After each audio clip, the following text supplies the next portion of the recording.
We could have homes on separate coasts, go dive in Greece with squids. Could have been so bleeping rich, but instead we had kids. They won't smile for a photo, they won't eat the food we choose. That's why we're heading to the parents' lounge to drown ourselves in booze. Every day we're more exhausted, we haven't slept in years. They hit me in the nuts so bad, my eyes filled up with tears. And yes, we'd like to fake our death and go off of the grids, but the truth is we are softies and we truly love our kids. So join us every Tuesday night to laugh at all our pain. Evening in the parents' lounge is the cure to staying sane.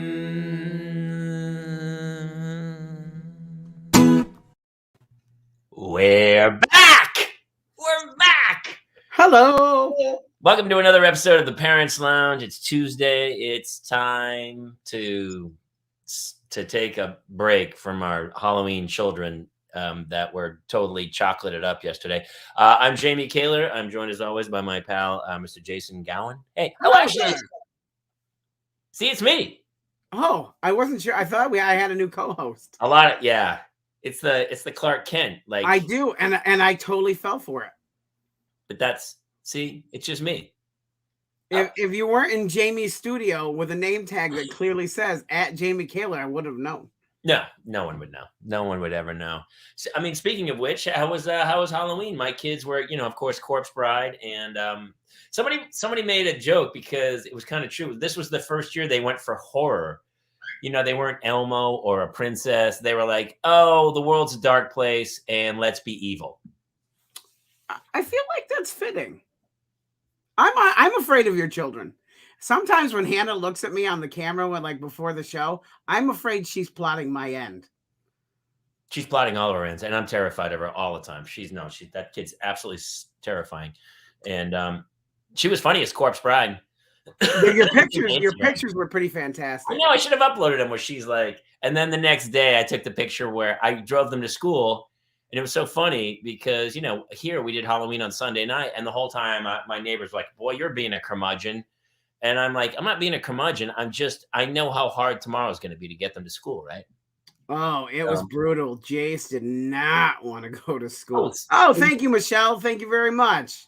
It was excruciatingly brutal. They fell asleep on the way to school in the car. In a 10-minute car ride, they fell asleep in the car. Jace fought his mother tooth and nail not to even go to school. And I was like, I'm sorry, but candy is not a reason not to go to school. You're strung. If you're strung out on Snickers, it's not my problem. Claire was supposed to stay. They do aftercare and they do crafts and play sports and stuff after, and they stay for a couple hours after. And she typically loves it. I'll try to pick her up early sometimes. She's like, Dad, I'm at aftercare, I'm playing. And on Monday, the day after Halloween, the nurse called right about the regular time school ends. And she was like, Claire doesn't feel very good. She'd like you to come pick her up. And I go, oh, is she okay? And the nurse, who thought she was hilarious, and it was kind of funny, she goes, I think she's got a bad case of candyitis. I'm surprised a drum rim shot didn't hit. She was like, and I go, oh, candiditis. Yes, ma'am. That is probably. So I had to go pick up Claire. And then, of course, I got her home and she was like, I don't feel great, Daddy. I don't feel great. I'm okay. And then I got her home and she's like, hey, can I have some candy? And I was like, dude, no. A little of the hair of the dog that bit her, huh? That's just you know what? I didn't think of that way. It's the Tootsie Roll off the dog that bit her. That's so funny, dude. That's such a good take on it. Yeah, to go, maybe a little more candy will help the rest of it kind of go down. Michelle, no, we check his bag every day because I just don't trust my children at all. So I check his bag and his coat pockets. Due to an incident in daycare a long time ago where he had filled his winter hat and his pockets in his coat with Lucky Charms. And when he took them off at the school in front of his teacher and I, Lucky Charms just poured all over the floor, and he looked like a deer in the headlights. So we have to check him. It's like a drug search every day with my kid. Just pick him up and shake him upside down, and all the stuff comes jangling out. Yep. I kind of did not check, and I knew that because I was like, every other day, I'm like, you pack your snacks? They're like, no, it's like the last thing I kind of have to help them. And on Monday, I was like, did you pack your snacks? And they're like, yep, it's already packed. It's in my bag. I'm like, you're obviously guilty. You've taken, but I was like, I don't care. Just take the candy. Hannah did tell me, I picked her up. Tried to take a full-size Snickers for well played, Luke. Well played. Hannah told me half her class was out. They didn't go. What? I was crazy. I was blown away. And the teacher had sent me a note. He sent an email to the parents to say, hey, Mondays, don't worry if your kids are going to be a little bit late, because we know it's going to be kind of just a lazy day. And I was like, not in my house. Not in my. When I was in the Navy, that was like the rule of thumb was like, if you're going to go soar with the Eagles, you better get up with the whatever gets up early. Like if you tore it up, you better be at officer's call at 7 a.m, or you were in serious trouble. And so sometimes like we would. I remember when I got my bars, I got promoted to lieutenant, and all they do is take you to the O Club. They fill like a pitcher with every type of alcohol, and then they put your bars in the bottom, and you have to basically drink it and come up with your bars in your teeth. It's like, how do more people not get killed in the Navy doing this? And so I was like, puked my brains out. I was destroyed. But I made it to officer's call in the morning. They were like, yeah, you're a swinging dick. You're a swinging dick, mister. And I was like, I'm going to throw up again, but okay. But you made it. And I think that says a lot about you, because I guarantee you I wouldn't have. I've gotten up to the point where I'm still drunk, I think. And just like, I mean, people have had DUIs on the way to work in the morning, right? Where they're like, oh yeah, absolutely. I was like, have you been drinking? No, I mean, last night. And then I went to bed, and they go, you're still like 3.32. You're like legally dead. You've drank way too much alcohol. Yeah. I thankfully drunk driving has never been a thing for me. I've always been really good at finagling rides home. I have told you before, when I drank, I turn into Will Ferrell from Old School. It's not good. You get naked and run to the quad? You sometimes. Well, you have partied with me. You saw how it happens. It's not good. No, that's we got Trevored that night. We got Trevored. Trevored after show. He's gonna come on. What else happened at home? By the way, we were talking, and you gave out full-size candy bars, right? I did, yes, king-size candy bars. I got news for you. I'm not down with that, man. I think you're doing a disservice by giving out. I was kind of stingy, and the kids didn't like me, the little kids. But I was like, look, you're gonna get 1 million pieces today. You don't need a full-size candy bar. You're 4 years old. Nobody needs a full-size Three Musketeers at the age of 4, is what I'm telling you. And so we didn't pass them out. And we had a ton of candy, but I just didn't want to give out large candy bars because I don't want my kids. What do you give out? The little fun size, I guess. Fun size, okay. We gave out Snicker. It was a pack. You're not giving like a Necco wafer or the peanut that looks like a marshmallow. As long as you're giving a little bag of pennies with a hard candy from 1924 in it. Oh, I got to tell you this. One of the families on the route that we went gave dried cranberries, and my son, I heard him look, he pulled it out and he goes, what the fuck is this? And I was like, you cannot say that. But also I agree with you. This is throwing it back. Dried cranberries. Keep your. There were a lot of pretzels out this year, Katie. A lot of pretzels. There's some vegan cookies I made that don't have any. I only used molasses as the sweetener. That's why it tastes like crap. I need some sugar. Selective full size then, Jamie. Small for little kids, large for older teens and adults. Yeah. When I get the 19-year-old girl who's way too adult to be dressed like Wonder Woman, we're like, Jesus. She deserves a full-size Charleston Chew. Is that what you're saying? We had a high school girl dressed as Captain Marvel who was so pissed off when she got to her house she's like, and I was like, hey, great Captain Marvel. And she's like, finally, someone in this neighborhood knows who I am. And I was like, what did they think you were? And she's like, they all thought I was Wonder Woman. And I was like, well, we're a Marvel house. We get it here, but That's funny. But she was angry. I can't remember. Like there was so many. I saw a bunch of marshmallows. There were a lot of marshmallows. That was Stay kind of Puft Marshmallow Man was out in full force this year, which I was happy to see. Who was out in full force? Stay Puft Marshmallow Man. Oh yeah, from Ghostbusters. Yeah. The new Ghostbusters is coming out. Yep. So the costume was out. We saw a lot of, for the little kids, a lot of Paw Patrol, Deadpool, all the Marvel superheroes were kind of out. Yeah. Wonder Woman, Batman. A lot of the older kids went as characters from The Purge. We had a lot of people out, and every year I say the same thing because I ended up sitting out front while my family kind of walked around. She took the kids to all the haunted houses. A lot of people went all out. We have art directors here and like props people, and so some of the people's homes are like crazy well decorated. So my wife went out with them, and then so I hung out front with the two dads from next door and across the street, and we just sat and drank we were in the middle of the street, and so when the kids would come out to my house, they would be knocking and no one was answering because I was in the street. And so I would sprint up the side of the house and then come out and go, "Happy Halloween!" Get out of these kids. And the parents would be like, "Well, nah, I'm just joking. I'm holding a glass of wine. I'm throwing candy in the kids' baskets." See, if you're terrifying children, you should be handing out full-size candy. I had a blast. It was super fun, but and every year I do the same thing. I like my neighbors and I like we decorate, like not crazy like you go ballistic. But well, I get that Disney bug, and I have like all the holograms set up. So we have like all these hologram dinosaurs and stuff that it attracts crowds in the neighborhood, but we have a good time with it. One of the guys, like couple blocks down, they went into the house and they took videos of it because he did. He had a hologram of his head. However, he was doing, he was some special effects dude. And so there was a little mini theater that was almost built, and he was like, it was just his floating head, but he would talk to you. Oh, that's cool. So the kids spoke to him, and he was like, "What's your name, little girl?" And she'd be like, "I'm Hannah." He goes, and he tortured Hannah, and of course, and the kids were like, they wouldn't leave. They had the greatest time. And so as soon as my wife came home, she's like, "Why don't you do something like that?" I was like, "I will. Next year, I'm going to blow this." I say that every year. I'm going to like build this crazy maze through the front yard. And then the next year comes, I'm like, nah, I can't do that shit. That's fair. Yeah, that's fair. All right. Hey, we have a heck of a show for you tonight. I've heard that. I know. I'm a huge fan of this guy. We haven't really hung as much as, stand-up comedy. You kind of bounce around and you're solo, so you don't see a lot of people.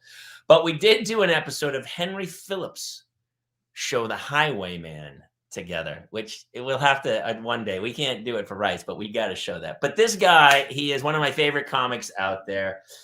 You would know him from the show Sullivan Son. He has a film out that he wrote and directed called Opening Act, and he has a few albums on iTunes. Tell the Damn Joke, Champion, Identity. He's honestly one of my favorite Irish comedians ever. Please welcome Mr. Steve Byrne. Oh, my God. How are you guys? Hey, what's up, man? Good to see you guys. Thanks for having me. I appreciate it. Are you kidding? Thanks for being here. Jason, this is my partner in crime, Jason, Steve Byrne. Steve, Hey, have we done a show together? I was trying to think back, and I don't remember one, really. I don't know. You're one of the few that I just have not come across yet. It's weird, but there's so many people that we know that are friends of each other that know each other. Like didn't you go golfing with somebody I know recently? Oh, that's what just happened. I was golfing with Jamie Rosenblatt. Yeah. And the week before, I had golfed in the comedy Gives Back event, and Kreischer was there, and Jeffries, and all Chris Fairbanks, and of course your name comes up. You're revered as the nicest person in stand-up comedy, which is always a double-edged sword because most comics are criminally insane, and yet you seem to be a really nice guy. It's odd. How can you be that funny and be nice? Like obviously you have deep dark secrets that we don't know about. Jamie's only one of those two things. Yeah, I the thing most people don't know, I collect Nazi memorabilia. So don't tell Rosenblatt about that. But that's my knock. No, my parents hugged me. My parents were supportive. I had good upbringing, nothing to complain about. But I never would have gotten a stand-up, but I finished college in Ohio at Kent State. and I went to New York City and I got a job at Caroline's Comedy Club just on a whim. I never wanted to go to, comedy was the last thing on my mind. I never thought I'd be a comic, but I was sweeping floors, answering the phones, and I saw all these young comics like, wow, that looks like fun. That looks cool. I'd like to try that. And that's 4 months later, I got up the nerve and went to stand up New York on the Upper West Side. Did it for the first time. It was just instantly hooked. So that's kind of how it all started for me. But I wish there was some deep, dark secret or something that occurred, but it did not. What was it for you guys? Was there something, because that's the thing, right? People are, oh, you're inhibiting something. It's coming out on stage. It's cathartic for you. But is it that way for you guys? Are you pretty rationally healthy and mentally sane? I always say I'm sane for a comic. But then if you ask my wife, she goes, "Oh, well, he's crazy." And I go, "Well, of course I'm crazy. I'm an actor and a comic. That's right. Yeah. Self-indulgent. I need attention. I was a redhead. I was bullied. I'm sure there's some of that in there. Jason's kind of crazy background too. Yeah, I was bullied my entire life. I look like a giant baby. So there's that's kind I of. was just going to say that, Jason. I came here to shit on you. Yeah, that's fair. That beats you up. That's par for the course with this show and guests. They just sort of pick me out every single time. Well, what's funny too, Steve, is that you are a father. I kept going. I think he has children. Yes, but it's kind of hidden for you. Yeah, it's one of those things. Like my wife, my children, I just kind of keep out of the social media specter. Some people are comfortable with it. Some I'm shocked are comfortable with it. Like Sebastian Maniscalco is the last person in the world I ever thought would be this forthcoming on social media. But I think everybody has different barometers of what they're comfortable with. And for me, it's just like, maybe I'm so subconsciously embarrassed by my material that I don't want my kids associated with it or something. I don't know, but I'm working hard on the material, so this new one's going to be good. But yeah, I have kids, and we recently moved from Los Angeles during pandemic out to Nashville, Tennessee. And the running line I've had is I had to get my kids out because I didn't want my daughter to know what cocaine is before she's 12 in Los Angeles. So we moved to Nashville where she'll learn what meth is before she's 10. Yeah, so I was going to say she won't know coke, but she'll know fentanyl. Get off the high horse, Byrne. Yeah. It's so funny. My wife will say that sometimes because I'm from New Hampshire, and I'm like, she's like, we can always go back there. And I go, New Hampshire's like the drug capital of the universe. Cape Cod is in a giant pandemic, or an epidemic of drugs. But yeah. So there's nowhere safe. It's parenting, right? Like it's just being a good parent. I think it's just being a good parent. How about you, Jason? You got kids? I do. I have 3. I have a 5-year-old son and twin 2-year-olds. Oh my God, the twins! Jesus. Well, they're That's soulless. a whole other ballgame, right? Yeah, they're just awful in every way, and I'm just every day I try to just. My wife knows that I'm trying to bullet for it. She's found the packed bags I have randomly at doors around the house, and so I'm trapped here because she's already. You got the Scott Peterson bag ready, 10 grand in cash. You got hair dye. You ready to glow? You're gonna dye your goatee blonde. Yeah. I'm gonna get colored contacts that you won't even be able to recognize me. That's right. Dude, he always has quick setting cement. He has a bag of it, like wherever he goes. Doesn't care. That's right. You never know. And he has a boat that we haven't sailed in yet. Luckily. I'll make it as far as Philly before some sort of facial recognition software recognizes me and I'm carted back here. Yeah, that's the last bastion of hope when you say I just got to make it to Philly. It's like maybe your plan sucks. I can just get out of Philly. Everything's gonna be just fine, dude. Dude, so you're a dad, but you're on the road a lot. Yes. Yeah. So when I get off the road, I absolutely the one thing I want to do is I want to spend as much time with my kids as possible. And it's funny. We went to I took my son, kids say the darndest things, and some of the things these kids say sometimes is like, holy shit, that's hilarious. And I wish other people were here as a comic to appreciate this. I took my son to a Mexican restaurant, and we're sitting there. And he's 5 at the time. He just turned 6, and we're eating. And he goes, it smells like somebody farted. I go, oh, and he goes, I think it's the people behind us. I go, oh, okay. and I eat my chips. Literally 10 seconds later, nobody says anything. He goes, "You caught me red-handed. It was me." It was just like nobody I knew it talked was to him him. right from the He get-go. was Yeah. talking to himself, and Guilty conscience. he talked himself out of it. Yeah, I thought it was so hilarious. It's just like it's crazy. I took him and his friend. He's got a friend that's across the street. We just moved here. We met this kid, and this kid's really fun. And so I'm like, I'm going to take them to a movie, right? So I take them to a movie, and we're driving to the movie. They're both in the back seat, and my son goes, he goes, "Hey, hey Rocco, I use swear words." I go, no. I go, Kent, we don't use swear words. And like 3 seconds goes by. He goes, Rocco, in my dreams, I use swear words. I'm like, what an audible. Like, where did you pull that out? That was expert timing. It was great. You know what's funny, dude? I was listening to some of your bits, and I don't know about you. I don't really listen to other comics very often. Mainly because I don't want to go, Yeah. Especially like Burr, because I'm from Boston. We're similar age. Louis C.K. Like, Sure. It's kind of in my vein of comedy, and I'm always like, I don't want to hear anything because I don't want to have double thoughts. So I listened to yours a bunch, and I was surprised how dirty you were. Oh, well, that's why I wear a suit. You honestly, Oh, it's amazing. Yeah, that's why I wear a suit. wait, is that a thing? So I heard some bits, and I'm rolling laughing. I was like, wow, he swears. Wait until this next one. This next one, I think it was at a period of time where, there was a moment in time where people were just banging out specials, right? And it was like, for example, Liza Schlesinger had one, and then literally within a year and a half, she's got another one. I'm like, you sure about that? Like, you might want to road test it a bit more. And so the catch-22 is, I understand you want to get it out there, but when a bag of cash is dangled in front of your head and you got to strike while the iron's hot, I totally get it. I completely get it.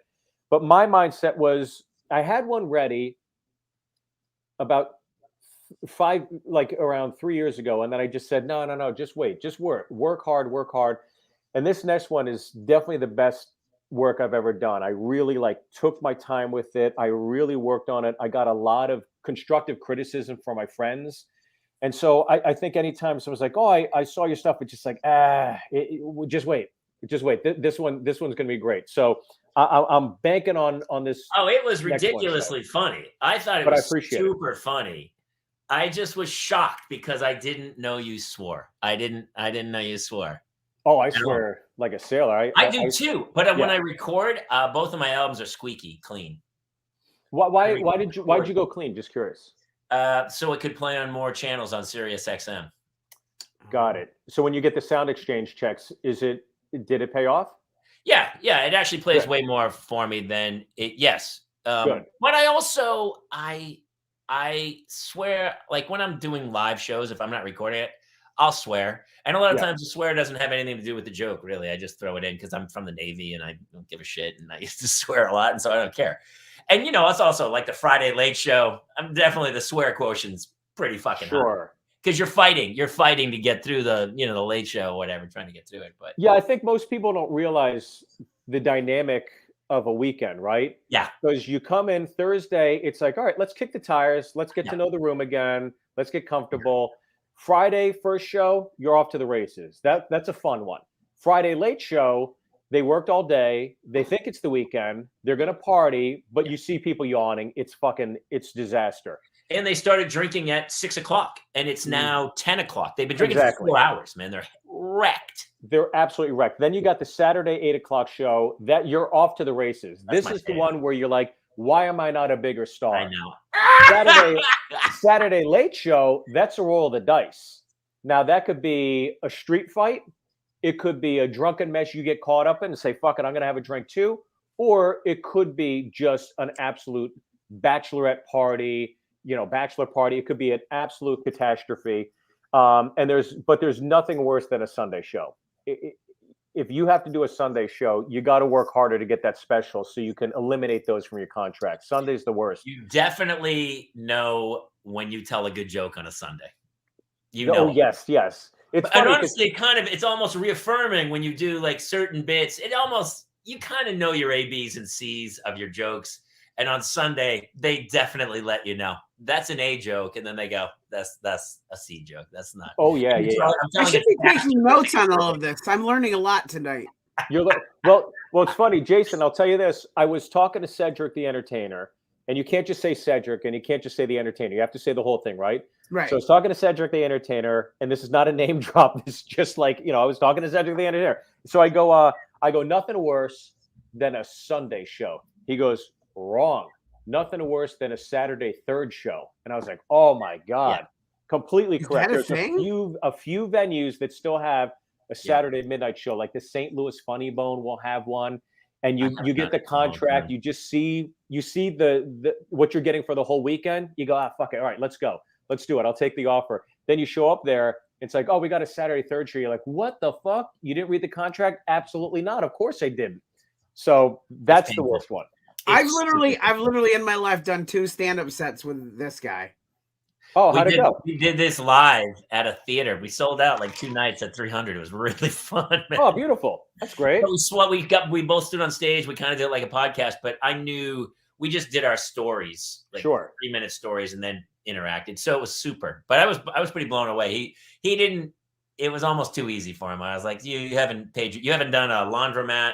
You haven't done a bowling That's alley. right, yeah. You haven't done a youth hostel in Santa Monica. There's a lot of places you need to do. But Jason, when you did it, and obviously the reception was good, I think most people that do it, I think most of the comics that ended up doing it had at least a decent first or second set that carried you through to going the next step and going, okay, I got to do this again. I got to do this again.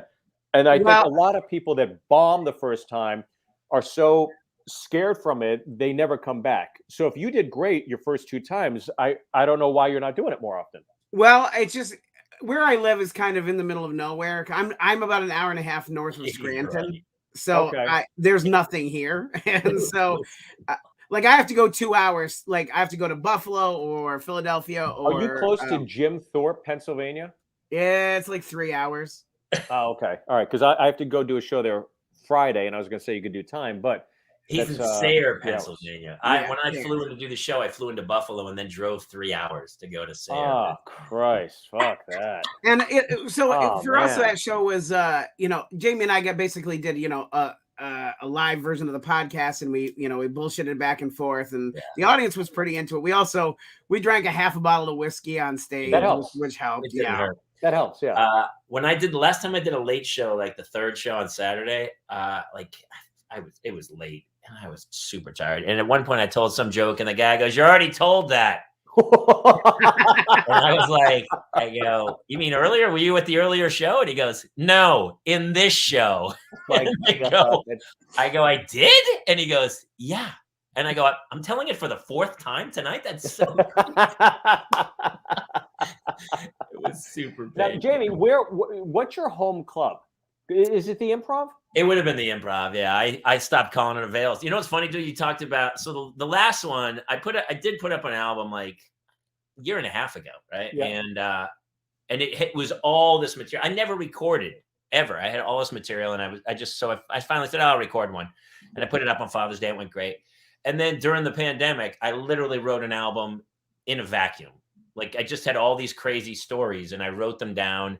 And then I ran it one weekend at the La Jolla Comedy Store. And I had a little note thing on stage, and I ran it 5 times. I taped it, listened to it, rewrote it over the weekend, and then I recorded it. I rented a place, and I invited all my the parents from my kids' school, and just said, "Fuck it," and I recorded it, and it came out better than the last album. Like it was better for me. Like I'm more improvisational, even though I knew the stories and they were very structured and set up punchline. There were riffs in there, and I recorded it. I did 2 shows that night in front of 50 people each show. Wow. Only friends and family, and then put it up that way. And then what's funny is I was telling Jason, I don't get up much anymore because I have the kids. I don't want to go on the road. That's the other thing for me is that with twins and a 5-year-old, I can't just take off a lot. So once I start writing some more, then I'll go back out. Actually, probably the most that I live out near Flappers, so I'm probably at Flappers more or the Comedy Chateau, and those days of like going over. And I also all my stuff's about kids now, so I don't really, I did the crazy show on Sunset, and I was like, how many people here have kids? And like they were like, we're 20, none of us. None of us. And I said, well, get ready to feel great about your life choices. And then I just ate shit for like 10 minutes because I didn't tell my jokes. I completely applaud you. And now I'm genuinely, because I've always heard great things about you. And I think, I'd seen your name on lineups at the Improv, but again, we've always missed each other. Never. I know. I don't think I ever did a show with you. No. I got a 4-hour trip this week, going from Pittsburgh to Jim Thorpe, Pennsylvania. So I really look forward to listening to your newest album. And as a comic, I completely applaud you for the fact that you workshopped it at the La Jolla Comedy Store, which is one of my favorite clubs in the country. The best. So my gosh, it's so much. You were just you there. Workshopped it five times, and then you felt confident enough to record it, and obviously you're confident because you're bragging about it. You must be proud of it. No, I had a panic attack that week. I almost canceled it 3 times. I didn't sleep for the week. I also walked around my neighborhood. When my wife came and watched the recording, I was like, "What'd you think?" She goes, "I've heard them all before." And I go, "Yeah, I've never." She goes, "You ran it." I walked around and ran it twice a day. Oh wow! The hour, like around the neighborhood and in front of a mirror, and just ran it. I rehearsed. I rehearsed it like a monologue. The whole album. And then there are bits in it though that like I've heard a dozen times and I still think they're hilarious. So I mean, it's well done. We had told stories, some of them I had told was a story I had told either on a podcast or something, and then I went back and wrote it out. I'm more of a story guy anyway, so it's set a punchline, but it's more story-ish. But actually, after I did that, I was like, why am I beating my head against the wall running these things for 2 years? It's like I'm gonna do it again. I'm going to do the same thing. So to maybe piss you off, I'm going to just start pumping out albums. I got a lot of thoughts, man.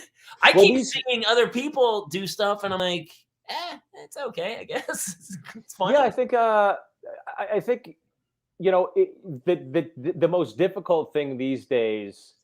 And look, you were on a show on TBS at a time when being on a show, even if people didn't watch the show, The Boys, right? They at least heard of the show. And so you could remain relevant, like 7 years ago. And then all of a sudden, all the streamers came in and just carpet bombed the marketplace with content. And so even if you have a show now on air, it's like, the streamers, they don't advertise for the shows. It's up to you unless they feel it's a prestige project and they got to, give a Hollywood hand job to XYZ because they dropped tens of millions because they cast this individual. But, that you got to go out, you got to grind, you got to get people to watch it. It's so much more difficult to stay relevant these days. So I think if you're putting out stuff that you're proud of, then go for it. Why not? I loved it. Yeah, actually, I was super proud of it, but I will tell you, I had unbelievable panic like 5 days. I almost canceled it like 3 times. And I was like, had I not gone through the pandemic like a nightmare, I homeschooled my 2 kids during the whole pandemic. And I was I was about ready to fake my own death and move to Bali. Like I was just about over this shit. And so because of that, I was like, fuck this. And I kind of did the whole thing myself and put the whole thing together, and then just, I'm connected at Comedy Dynamics, and so they had released the first one. They were like, "Yeah, absolutely." And so, that's great. I went through them. So it was super cool to do. I also years ago I was so precious about my work. Like I did Montreal, New Faces, and everything. And even then, I remember like, "Oh, the joke's not perfect. Nothing's ready. It's so close. It's there, but it could be better. It could be better." I was, and I don't know if you're like me, but even after a set, if I crushed, people would go, "My God, that set was awesome." And I go, "Oh, but that one joke I stepped on, joke." And they go, "What are you talking about?" Just kind of had that mentality. And as I got older, I was like, fuck that. I'm funny. This is going to be great. I'm going to tell a crazy story. And so even that night, some of the like funnier punchlines, I riffed in the minute. I didn't give a shit. I knew I could get back on the train track. And I also knew I was recording it. And if it didn't work, I didn't give a shit. I go, well, if it comes out shitty, I won't release it. And I'll just just warts and all. But yeah, I think comics, especially when you're younger, you take so much pride in it. But if you have a zit, it's like you're the one that knows the zit's there. And people are like, "Oh, you had a zit? I had no idea you had a zit." It's the same thing. Yeah. But I would always apologize. Oh, I'm so sorry. Did you see the zit? You still? Instead of just going, oh, thank you very much. Like I finally got better at people when they compliment you to go, oh, thanks very much, man. Thank you. Yeah, I was telling this young comic, we had this conversation. He's like, how do you deal with bombing? I'm like, well, I think you just get used to it. You know, I think when you're younger, you know, when you bomb, it's like getting a Sharpie, like permanent marker, like getting a little mark on your face. It's going to be there for a while, but it's going to come off eventually.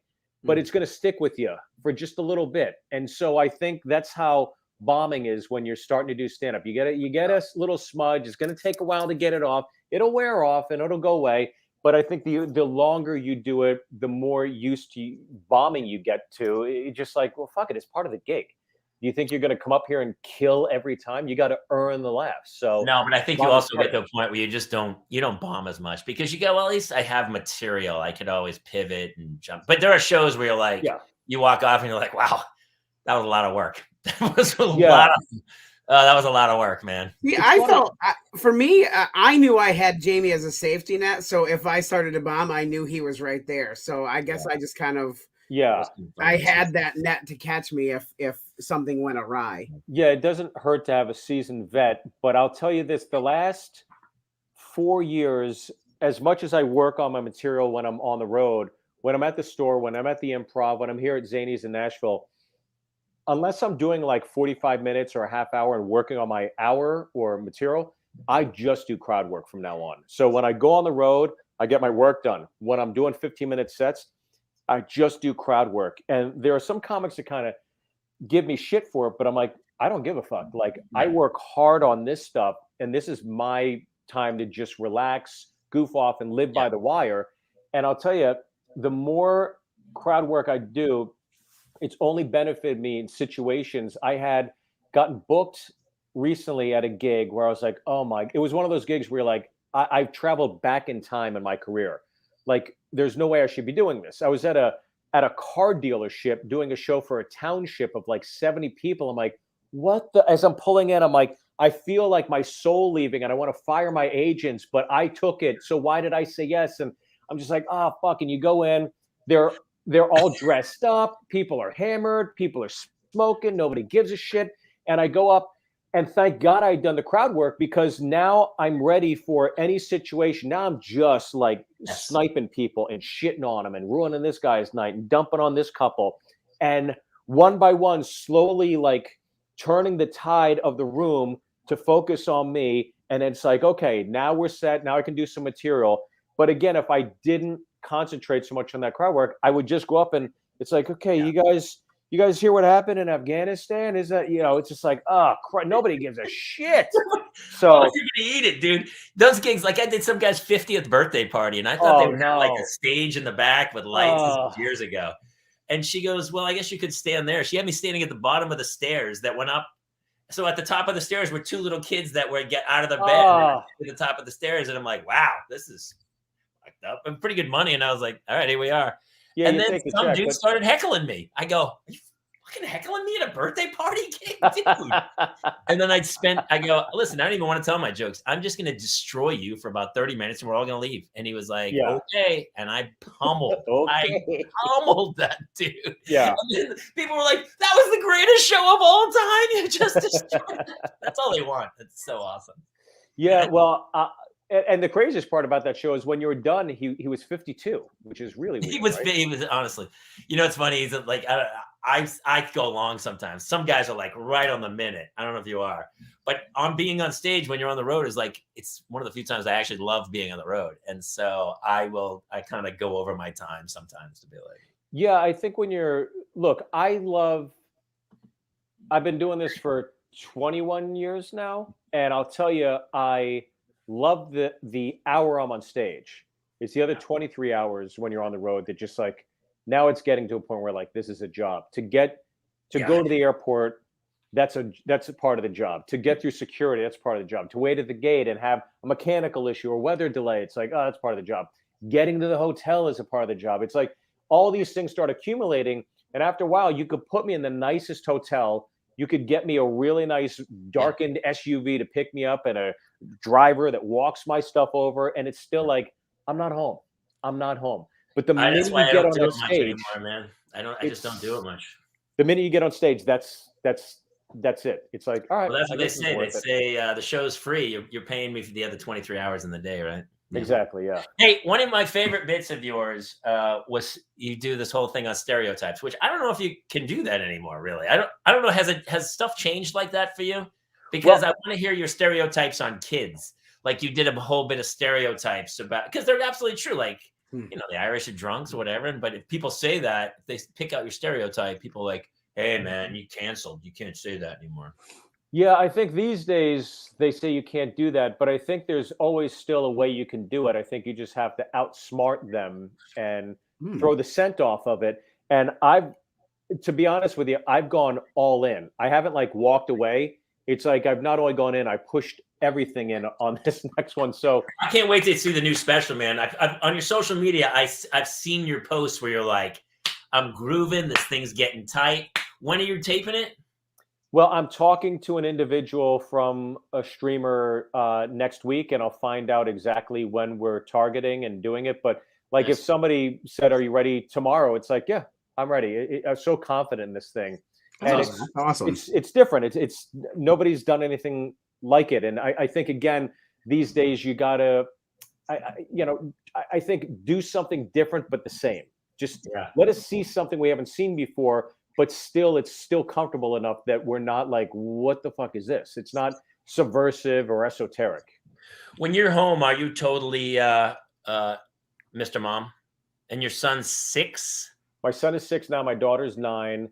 And I would say, yeah, I go a little overboard with, the guilt of not being home for 3 days and always coming home with something. My wife's like, will you stop fucking wasting money? Jesus Christ, there's just all this junk in the house. I'm like, but it's like a Band-Aid, I'm ashamed right? of you, brother. My wife does that all the time. Every time she goes, she comes back and goes, stop it. You have to stop this. Yeah, but I absolutely will do whatever they want, whenever they want, because I know that these years are fleeting and they go by so quick. So if these kids want to like wrestle or have a battle, it's like absolutely 100%, because as much as I want to take a nap, it's like I got to do it. How about you? Yeah, we're the same. I mean, I'm Mr. Mom basically now. I am too. Yeah, I mean, when I'm working, it's like it's what it is. But I'm the same when I travel. When I do travel, I love just to get away for a little bit. But I'm not out on the road as much as you are. Like I went out for like 2 weeks when the album came out, and that was it. And even that, I was like, oh, I can't take this shit. I can't take it. Yeah, I don't know. What are some of the crazier things that have happened with your kids? I mean, like, it's just, how was Halloween? Were you home? I was home, but my kids were super excited to get dressed up, and my wife got dressed up. I haven't dressed up for Halloween since college, so I'm just one of those people. It's like, come on, I'm 47. I can't dress up as a cowboy or so. It's just not in my. You can, Steve. You can. Steve. It's called a fucking curmudgeon. And honestly, the only reason I know is because my neighbor accused me of it because I didn't dress up. And you didn't dress up? What's up, curmudgeon? I did. Yeah.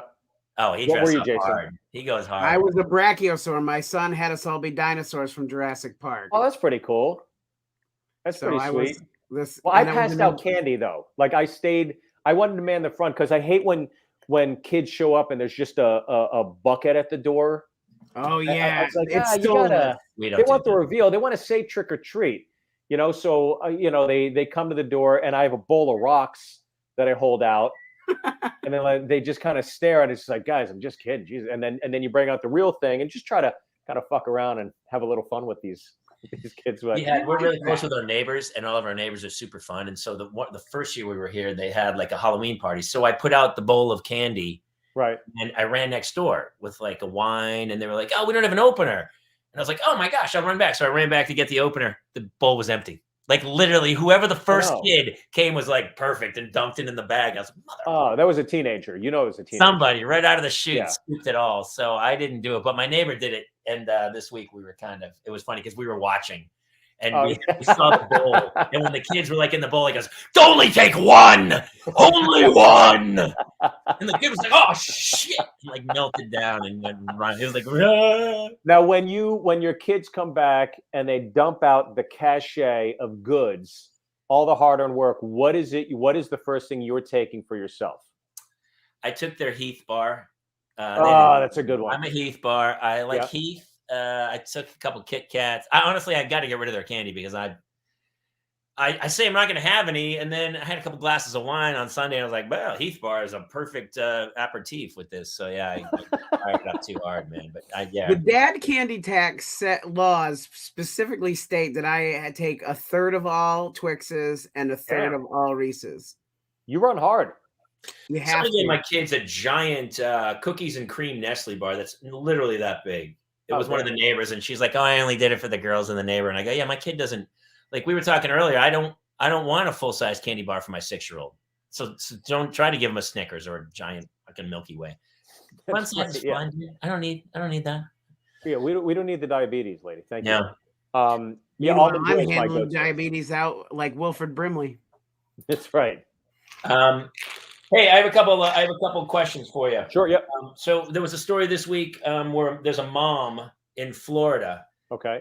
And she was trying to donate time at the school, but they banned her because she has an OnlyFans page, and so they won't let her give any time to the school because she's making money on OnlyFans through something boudoir related.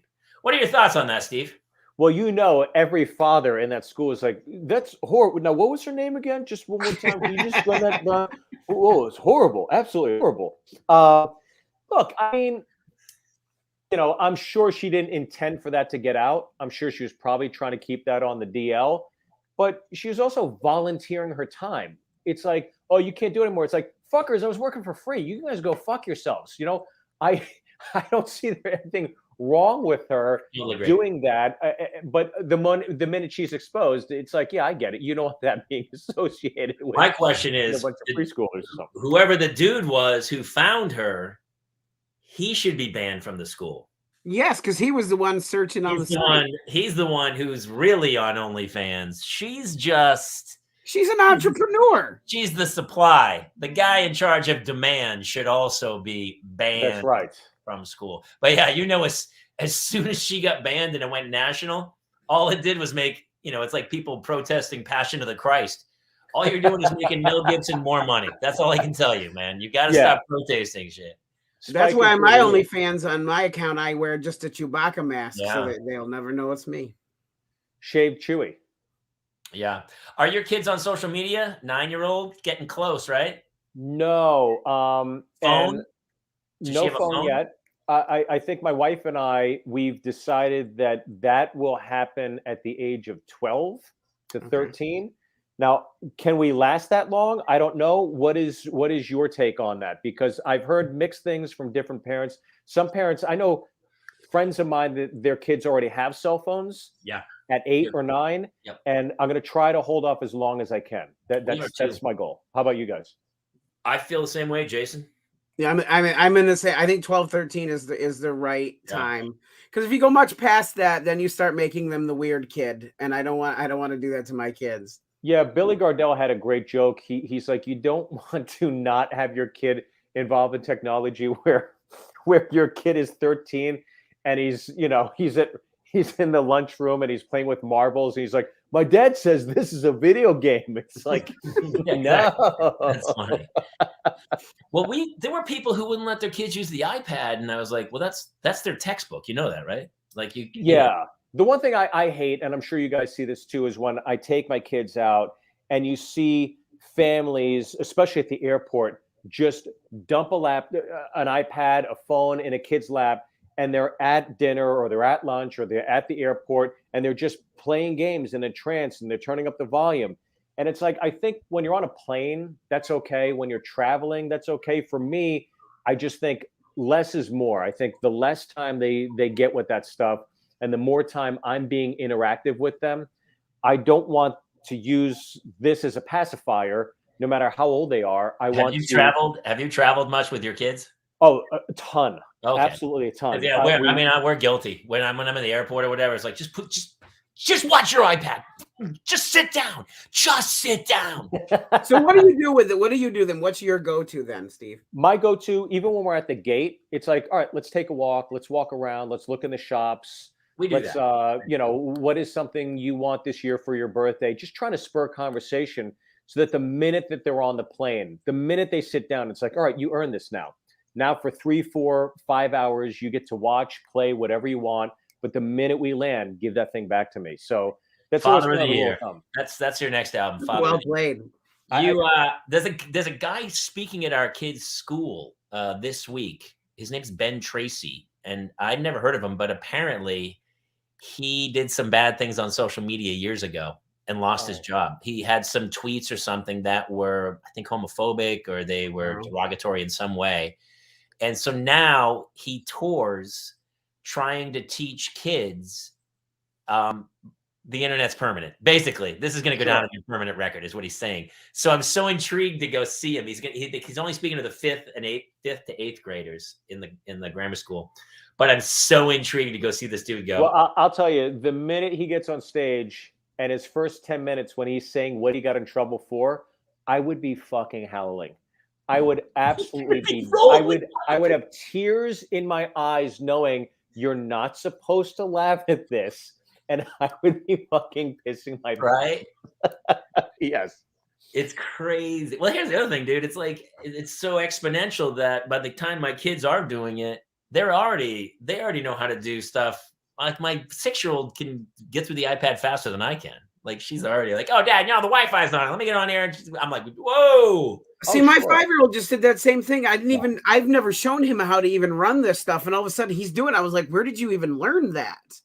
It's second nature to them. But again, like I try to tell my daughter and my son, because they watch YouTube, right? They watch YouTube through the apps and stuff. So I try to tell them all the time. So I'm just trying to hammer this in their head psychologically. So when they get to 12 or 13, they get a cell phone for the first time. I just keep trying to tell them, this is not real. Nothing here is real. Likes are not real. Retweets are not real. What is real is the happiness you have within yourself, right? That's always what. Are you happy with? So delusional, dude. You don't think that's right? Well, listen. No, I do.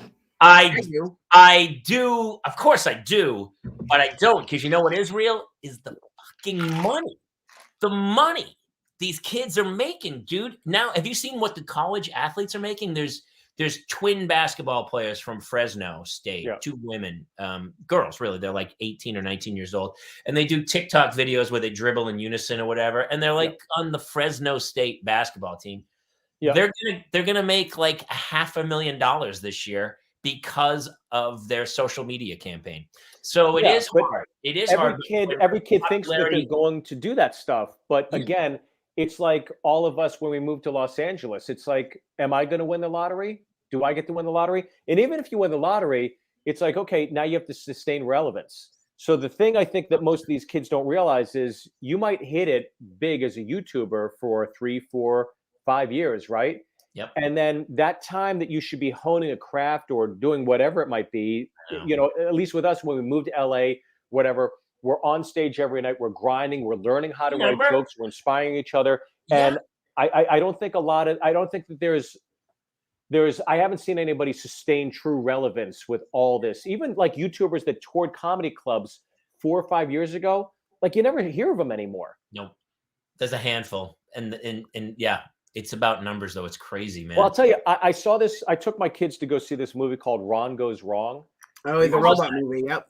Yeah, and they deal with a lot of the movie is the definition. The whole film is about what a definition of a friend is and how this robot seems like it's quirky and damaged and everything, but this robot actually has all the principles and characteristics of what a true friend really is. So I'm not going to ruin the story for you, whatever, but if you got kids, cool. but they deal with a lot of they show preteens basically online the whole time. These robots are their social media, right? And one of the storylines, which I thought was really good, was a girl, she got caught in an embarrassing situation and the video went viral. and you're seeing the impact it had on her.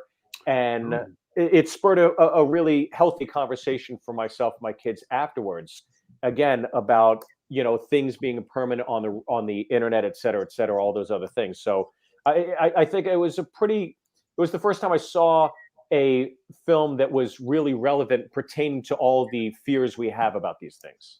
Well, it's also scary times because it doesn't even have to be you posting it. You could just do like if, God, my youth, I would have been in so much trouble. Somebody would have just filmed me acting like an idiot, uploaded it. And so these kids is just like, when you were talking about, we were on stage 6 nights a week. People go, how'd you get in this? Dude, I was on stage 6 nights a week. We drove across town. I saw you once. You did all 13 clubs in New York in one night. I did 13 shows in one night. Yeah. What? That's crazy. Yeah, by the way, again, it's like, I think again, that goes to the point of like, we all put in got our 10,000 hours in, right? I was going to say the Pat Riley, the 10,000 hours. People don't even talk about that anymore. It's like, just pop one video up. You're going to be fine. Everything's going to be golden. I know there's no craft anymore. It's just, And look, I'm sure that there's some artistry, or there's a smart way of doing this and understanding algorithms and finding something that's potent, that captures somebody's attention for 30 seconds to a minute, right? Yeah. And you've seen Hollywood constantly reward these individuals with big contracts, and we're going to develop this, we're going to develop that. I've never seen anybody break through. Even the girl Sarah Cooper, who was lip syncing Donald Trump, she got her own Netflix special. And what happened with that? That one caught me off guard too. I was like, she's literally lip syncing his speech. Exactly, and that was the redundant critique you heard from so many incredibly talented comedians going, "What the fuck? I'm grinding, and somebody's lip syncing somebody that the industry vilifies is being rewarded." And it was like, well, the cream does not rise to the top in this situation. And look, I'm not like wishing ill on her. I'm glad that she struck gold, because I'm sure she worked hard at doing those things, right? The bits were funny. They were funny. It was a funny hook. It was a funny. I enjoyed them. I thought they were funny. But she's good at that. She's good at that. She's good at this. When you're sitting on a toilet and you're bored, you got 30 minutes between your lunch break, and you watch that. It's like, she's good for that. But it's not like Kyle Dunnigan and Kurt Metzger, who are like totally writing bits. Oh my God. Kind of doing stuff. You know what I mean? Where you're like, oh, that's genius. We're like, oh, okay. Yeah. Those two are so underrated. The fact that the industry has not rewarded them. It blows my mind. It's like, that's the funniest thing online. Kyle Dunnigan and Kurt Metzger doing Biden and Stallone. It's so funny. Hey, all right, we got to let you go in like 3 minutes, because I know you have another show that you're going to do. I wanted to ask you, I loved was your birds and bees bit. And then you do birds and bees at the age of 30, which is a different, obviously the birds and bees at 16 are different from the birds and bees at 30. But you didn't do the birds and bees after you're married with kids. And I wondered if you were going to give the birds and bees speech to a dad. Give them to me. Give it to me. Yeah. Well, maybe we'll all chime in, because I was thinking about the birds and the bees, and the bees he's just lazy and tired at this point, and he's tried so often to be with the bee. That does sound like me. But the bird shows such indifference that eventually the bee just is. It's funny, because I think during COVID, I thank you, by the way. I appreciate everything you said. And I will say that, the running joke is like, when you get married, it's like your wife says, I feel too fat to have sex, right?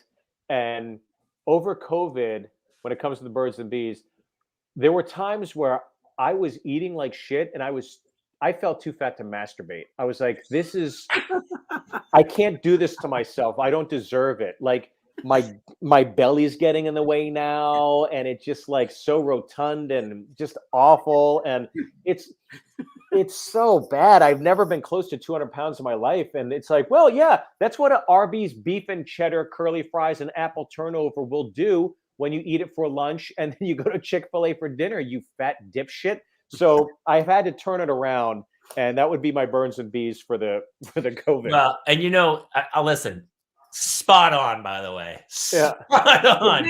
I'm like, wow, And here's what's really scary is that because how many times in your life have you been like deathly ill with like 102 temperature, like the worst cold ever, and you're still like, yeah, all right. Like all of a sudden you're super sick, but all of a sudden, like, some weird episode of Law and Order comes on. I'm not that sick. Well, that kind of turned me on a little bit, and all of a sudden I'm al dente, and then you're off to the races. And even though you're like, I gotta get. You know what? I'm gonna finish this quick. I'll just use the other hand and go backhand lefty, so it's the stranger. Yeah, there you go. Oh. The show went blue. Sorry, guys. It was funny because we gotta let you go. All right, listen, Steve Byrne. Go check out all of his albums on iTunes. Is the movie out? Opening act? The movie is out. The opening act is out. It's look, you can get it on Amazon for $3. You can rent it. It's awesome. It's well, it's right there. It's 84% on Rotten Tomatoes. It's like 85% audience score, and it's got Jimmy O Yang, Alex Moffat, Cedric the Entertainer, Bill Burr, Tom Segura, Neil Brennan, Roy Wood Jr., Felipe Esparza, Russell Peters, Whitney Cummings, Eliza Slusher. Not me either. I'm in the sequel. I'm in the sequel. And people, you're touring all the time, so people can come find you. Yes, everything I have is at Steve Byrne Live, and I just started doing a short form podcast called The Pink Spoon. It's 10 minutes or less every episode. I do a bunch of monologue jokes and just kind of talk about, current events. I love it, man. Hey, thanks for coming on, brother. Yeah, thanks very much for coming on, man. Good seeing you, Jason, Jamie. Hope to see you on the link sometime, buddy. And best to your kids. You too, brother. Talk soon. All right. Take care, guys. Great. Steve Byrne. He was fantastic. Yeah, he's super funny and super nice guy. That's funny. It is funny. He put on a couple pounds during the pandemic to go. I felt attacked briefly. I just. It's so funny. He and I are so similar. Our kids are almost the same age. Yeah. I almost hit 200 myself during the pandemic. From just, you saw it. You saw what I did during the pandemic. The horror of it all. Yeah. I did. Yeah. Super funny. How would you react if like one of the teachers at your kid's school, all of a sudden the word got around and she was on OnlyFans and she had a page and she was like, what if she's a teacher and not just the mom? Because there have been teachers too, right? Yeah, absolutely. There have been teachers, and we also remember when we first started the show, we had a dad who wrote in, who he wasn't, after the wife left, he didn't have enough income, so he was doing it just to survive, to provide for his kids. I think it has to be taken on a case by case basis. Yeah. And it's none of my business if their performance in the classroom is not affected by their performance on OnlyFans. I guess I don't so much care because I mean, you know the story. My twins didn't get here in the most conventional way. Well, listen, I got news for you right now. All of us, it's the only way all of us got here, right? Unless you got cloned into civilization. Yeah. When you were cloned, was your mom wearing a Catwoman suit? She was not wearing a Catwoman suit. Knowing her, she was wearing, it was the 60s, so she was probably wearing some Dr. No Bond girl outfit or something. She's dressed as Mrs. Brady. I've never been on OnlyFans. Have you gone on? I've never actually seen it because you have to sign up, and like I'm always afraid that somebody's going to track the email. So. I thought you had to. Don't you have to pay money? I think so because didn't Bella Thorne? That's like how she got all messed up in it. Like, I think you have to subscribe and then you can. It's kind of like that stars thing they're doing with Facebook now, where you can put money in and you can donate it, or you can subscribe. Well, that's anytime it was like, porn, paid for porn on the internet. I was like, that doesn't. See that I don't compute with that because why go out for steak when you can have burgers at home for free? Well, it's like it's like my kids are watching movies. They go to like the movies, and we have every channel under the sun, and so we have 1.8 million movies that are free. And then they'll go, "Hey, can we rent this one for $3?" I go, "No, you can't." Well, we really want to watch that one. I don't know what to tell you, man. Enjoy one of the other ones. And so I kind of have that mentality towards I am the same. Towards adult photography, I guess, of some sort. Let me ask you, if you got to the point that, let's say, the acting turned to just shit, and Kate was no longer working, would you yourself, to provide for your family, go down that road? If I could make money, I mean, the problem is I'm a redhead, so that's never going to happen. But Oh, I think there's a culture for everything. There's a niche for maybe, everything. but I'm not even red anymore. I'm kind of salt and ketchup, so it's not. It's really not a great look. Here's how I know it's not a good look. So we did a My Boys episode, right? And I sleep with Mimi Rogers in it. Oh yes. Yeah, Tom Cruise's ex. Well done, sir. Thank you, sir. She was gorgeous, hot. And so I hook up with her in the show, and then in the morning, they were filming me laying in the bed asleep, and they uncovered my ass and just left the comforter. Like it revealed like one butt cheek, and they shot it. And they were like, it was kind of had talked me into. I was like, it'll be super funny. It's just my ass. Who gives a shit? I didn't care. And so I shot it. And then the exec producer came up to me, a couple weeks later after the episode was cut, and we were watching it, and I wasn't in it. They cut it out totally. And I said, "What happened? We spent all that time shooting my bare ass." And she goes, "It wasn't funny." And I go, "Really?" And she goes, "Yeah, it was honestly." It was disturbing. And I go, "Why?" And she goes, "It was so white. It popped. It was crazy. In the camera, it was so white that they couldn't use it. They couldn't shoot it. They couldn't show my ass on television, I guess." When Extreme Paranormal came out in 2009, I actually people posted. I had a large gay men following, and they actually posted like all these tributes to me that I was what was considered a bear cub, and there were all these things. I remember the one that always sticks out in my mind, and I'll never be able to shake it, is the guy wrote, "I would definitely warm up butter and pour it all over myself while watching him on the show," and I can't to this day shake it. I can't shake that image. I'm like, no. We used to have a sketch at Acme that was similar. The guys were watching football, and every time the wife came in with like the snacks during the sketch, they'd be like, "Come on, kick their ass," or whatever. And then every time she'd leave, they would say stuff like, "Man, I'd eat him up like a bowl full of hard candy." And there was all these lines, and then the wife would come back in. Super funny. I also, on the other side of that, had somebody write on Twitter that they would rather punch babies in the face than listen to my voice.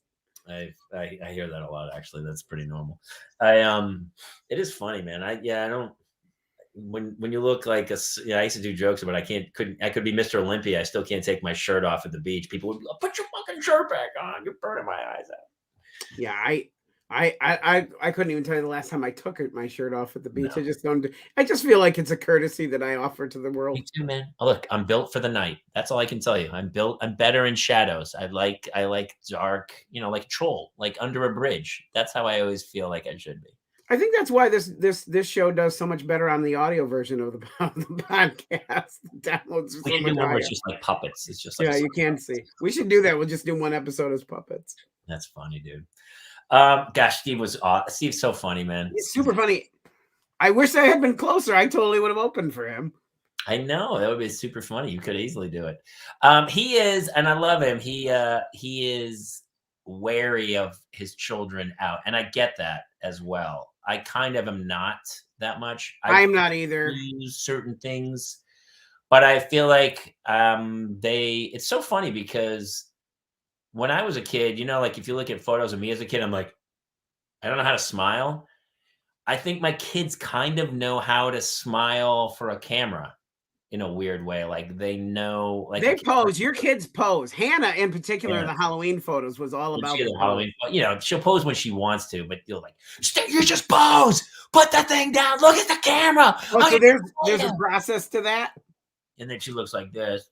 And then she looks away. Would you see the other one? I asked her to take a picture of the soccer. I should have put a bunch of the pictures. That's what we should do every week. I should just go through my photos and go, oh my gosh, that's right. Because that's what this show is. The show is this week in parenting, basically. Yeah, exactly. So she was captain of the soccer team on Saturday, and I said, hey, let's get a picture of you to, commemorate. Everybody's been the captain. It rotates or whatever. And it was her week. And so I went to take the picture and she wouldn't take one. She was like, no. She did everything but pose for a photo. So I posted them all and said, here's the terrible photos I tried to get for my daughter.